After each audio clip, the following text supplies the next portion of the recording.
প্রিয় শিক্ষার্থীরা আসসালামু আলাইকুম। আমি আজকে নিয়ে আসলাম 61 পেজের কাজ সপ্তম শ্রেণীর ইংরেজি বইয়ের 6.7। বলতে এবারে দলে অথবা জোড়ায় নিজেদের নিচের ঘটনাগুলো পড়ে এবং তুমি স্কিমিং অথবা স্ক্যানিং মাঝে কোনটি ব্যবহার করবে তা নির্বাচন করো। বলা হচ্ছে ইউ আর সার্চিং বলতে টাইপস অফ সিচুয়েশন অর্থাৎ অবস্থার ধরন, আর টাইপস অফ রিডিং পড়ার ধরন। You are searching for the meaning of the word delight in the dictionary, তুমি অভিধানে খুঁজছো ডিলাইট আনন্দ শব্দটির অর্থ। এখানে আমরা দোবাসিলে আমরা যেহেতু খুঁজছি আমরা স্কিমিংটা ব্যবহার করব, স্কিমিং শব্দটি আমরা ব্যবহার করব। তারপর আসি ইউ আর সার্চিং, তোমরা খুঁজছো বা তুমি খুঁজছো for the meaning of the word a dictionary, ডিকশনারিতে শব্দের অর্থ। ইউ গট দ্য ওয়ার্ড, তুমি শব্দটি পেয়েছিলে, অ্যান্ড রিড দ্য মিনিং এবং অর্থটি পড়েছিলে। তাহলে এটা আমরা লিখতে পারি এই 1 এবং 2, 1 এ দেবো স্কিমিং এবং 2 এ দেবো স্ক্যানিং, 2 এ দেবো scanning. But you need to call your class teacher, তোমার প্রয়োজন শ্রেণী শিক্ষককে ডাকা। সো কাজে ইউ আর রিডিং, তুমি পড়ছো দ্য স্কুল ডায়েরি, বিদ্যালয়ের যে diary, to find out his or her number, তার মোবাইল নাম্বার খোঁজার জন্য। এখানে আমরা ব্যবহার করতে পারবো স্কিমিং, কারণ স্কিমিং মানে আমরা খুঁজছি, আসলে কোনো কিছু খুঁজলে স্কিমিং, আর পেয়ে গেলে কিন্তু স্ক্যানিং, পেয়ে গেলে স্ক্যানিং, আর খুঁজলে কিন্তু স্কিমিং ব্যবহার করতে হবে। You are going to order a gift for your mother on her birthday, তুমি যাচ্ছ অর্ডার করতে একটা উপহার তোমার মায়ের জন্মদিন উপলক্ষে। So you are checking the products of an online shop, তুমি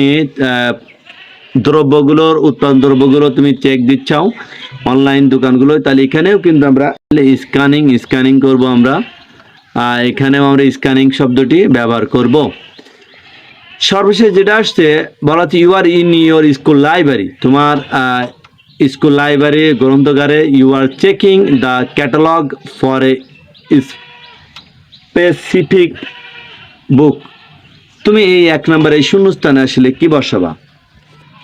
এই শূন্যস্থানে আমরা যেটা বসাবো সেটা আছে স্কিমিং বসাবো। আমরা কি বসাবো? আমরা বসাবো স্কিমিং। ইসলাম 61 পেজের যে 6.8 কাজ, এখানে বলা হচ্ছে প্রিভিয়াস লিস্ট অফ রিজন, কারণসমূহের পূর্ব তালিকা। অ্যান্ড এপাশে ঘরে বলছে প্রেজেন্ট লিস্ট অফ রিজনস, অর্থাৎ কারণসমূহের বর্তমান তালিকা, পূর্বের তালিকায় বর্তমান তালিকা তৈরি করতে বলছে। এখানে 1 নম্বর বলছে নিউ ওয়ার্ডস, এখানে নিউ ওয়ার্ডস দিয়ে এখানে কিন্তু অলরেডি একটা উত্তর দিয়েছে unknown new words and did not use extend contextual clues, এখানে কিন্তু একটা দিয়ে দিয়েছে, অর্থাৎ অজানা নতুন শব্দের সঙ্গে প্রাসঙ্গিক সূত্র ব্যবহার করি। এবার আমরা 2 নম্বর আসলে আমরা কি বসাবো? 2 নম্বরের আমরা বসাবো প্রিভিয়াস লিস্ট অফ রিজনে, 2 নম্বরে বসাবো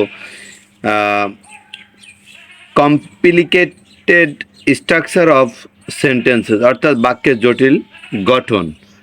এবার আমরা 2 নম্বর ঘরে প্রেজেন্ট লিস্ট অফ রিজনে 2 নম্বর ঘরে আমরা কি বসাবো? Complex sentence and did not scan the articles, অর্থাৎ জটিল বাক্যসমূহ এবং নিবন্ধ খুঁটিয়ে পড়া হয়নি।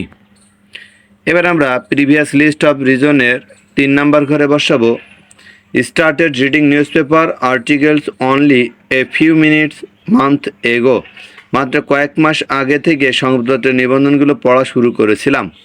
এবার আমরা প্রেজেন্ট লিস্ট অফ রিজন, এখানে 3 নম্বর ঘরে যেটা বসাবো new readers and did not have ideas about the techniques of reading, নবপাঠক এবং পড়ার কৌশলগুলো সম্পর্কে ধারণা ছিল না। এর আমরা আসি প্রিভিয়াস লিস্ট অফ রিজনের 4 নম্বর ঘরে আমরা আসলে কি বসাবো? আমরা 4 নম্বর ঘরে যে বিষয়টা বসাবো সেটা হচ্ছে try to understand the text in my own way, লেখাটি নিজের মতো করে বুঝতে চেষ্টা করেছি। এবার আসি আমরা প্রেজেন্ট লিস্ট অফ রিজনের 4 নম্বর ঘরে কি বসাবো?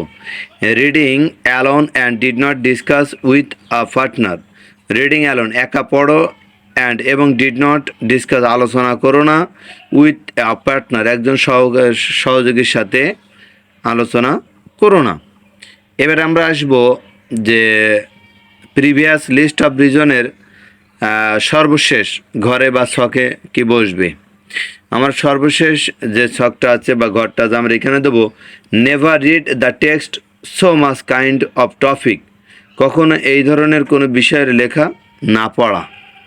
এবার আমরা আসি প্রেজেন্ট লিস্ট অফ রিজন এর সর্বশেষ ঘরে আমরা যেটা বসাবো সেটা হচ্ছে had little idea about the topic, লেখা সম্পর্কে স্বল্প জ্ঞান থাকা।